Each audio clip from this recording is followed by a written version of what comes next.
आणि त्यामुळेच आतमध्ये आम्हाला गुदमरल्याचा त्रास व्हायला लागला अशी प्रतिक्रिया, अशी माहिती या मोनोरेलमध्ये अडकलेल्या प्रवाशांनी दिली आहे। आपण पुन्हा एकदा घटनास्थळावर जाऊयात। अजय माने आपल्यासोबत आहे। अजय, साधारणपणे तास होऊन गेलेला आहे तू ही घटना कव्हर करतोयस। आतापर्यंत साधारणपणे किती लोकांना रेस्क्यू करण्यात आलेलं आहे, सध्या काय चित्र पाहायला मिळतंय?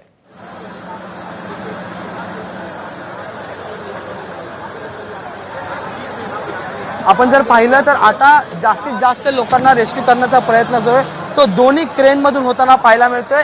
एकीकडे दरवाजा जो आहे तो खोलण्यात आलाय। सगळ्यात विशेष बाब म्हणजे आताची ही दृश्य बघ दीपक, आता काका जे खाली उतरत आहेत त्यांनी अंगावरचं शर्ट देत ते सुद्धा काढलेलं, त्यामुळे व्हेंटिलेशनचा जो त्रास होता, म्हणजे ज्याची जी भीती होती सगळ्यांच्या मनात की पूर्णतः पॅक बंद असलेल्या मोनोरेलमध्ये जर ही माणसं अटकली तर मग श्वासाचा मुद्दा जो असतो किंवा श्वासाचा मुद्दा असतो तो समोर येणार होता। आणि आता जे एकंदरीत रेस्क्यू चालू आहे, जे प्रवासी बाहेर पडत आहेत त्याच्यात जे ते एकंदरीत शर्ट काढून एक प्रवासी जे ते खाली उतरताना पाहायला मिळतात, त्यामुळे त्यांना एकंदरीत जो आहे तो एकंदरीत व्हेंटिलेशनचा त्रास झालेला आपल्याला पाहायला मिळतात। त्यामुळे आणखी काही आजोबा आपल्यासोबत आहेत। बाबा, किती वेळापासून उभे होते वरती, तुम्ही किती वेळापासून अटकले होते? मी गाडीमध्ये 1.5 ते 1 तास आम्ही गाडीमध्येच होतो। कुठे कुठे राहता तुम्ही? मी राहतो इथे, याला मानपूरला राहतो।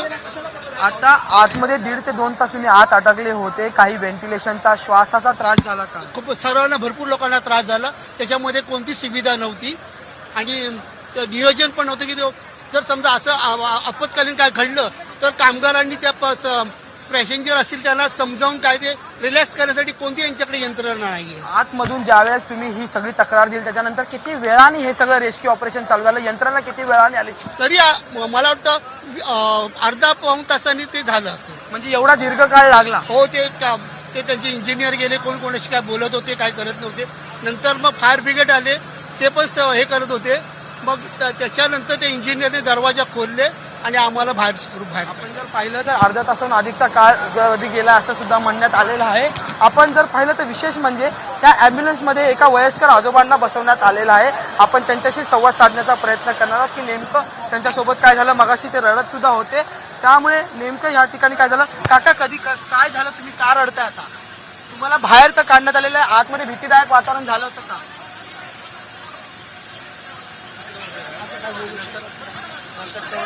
तुम्ही घाबरलेला आहात? किती वेळापासून अडकले होते? नाही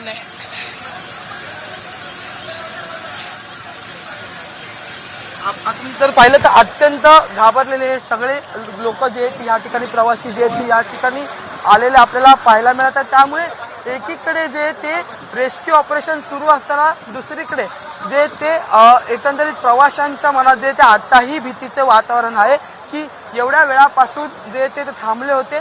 आणि आपण ही दृश्य जर पाहिली तर आता ज्यांना रेस्क्यू केलं जाते त्यांच्या अंगावर शर्ट नाही, त्यामुळे जो व्हेंटिलेशनचा मुद्दा होता, जो व्हेंटिलेशनचा त्रास झाला होता, त्याची ही दृश्य जे दीपक ती समोर आहेत। कारण की तासाभराहून अधिकचा वेळ जो आणि असे एक नाही तर आता दरवाजात ते दृश्य सुद्धा आपण पाहू शकतो।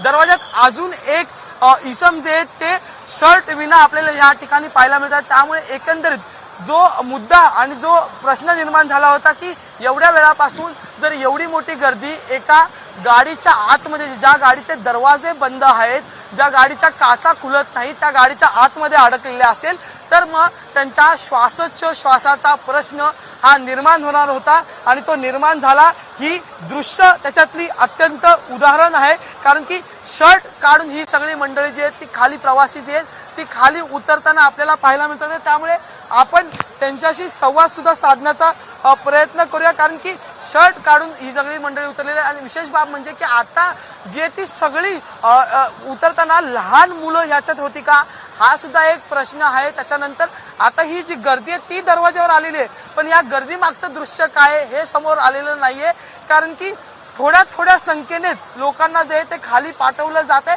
आणि आणखी एक विशेष बाब म्हणजे की क्रेन वर खाली करत नाही, तर तुमची ज्यावेळेस सुटका होते त्याच्यानंतरही तुम्हाला ती शिडी उतरून खाली यावं लागते। त्यामुळे ज्या वेळेस तुम्ही आतमध्ये अडकलात, घाबरलेली ही सगळी प्रवासी आहेत आणि त्या प्रवाशांना ज्यावेळेस सुटकेचा श्वास अजय, घेण्यासाठी नक्कीच ते एक बाहेर वेगळा पडले. त्याच्यानंतर सुटकेचा पुन्हा थरार त्यांना असा हा सगळा आपल्याला पाहायला मिळतोय. अजय, तू राहाच आपल्यासोबत. यातल्या काही लोकांच्या प्रतिक्रिया आल्यात त्या आपण पाहूया. एम्बुलेंस सारे आए हेल्प करने के लिए. We definitely were there.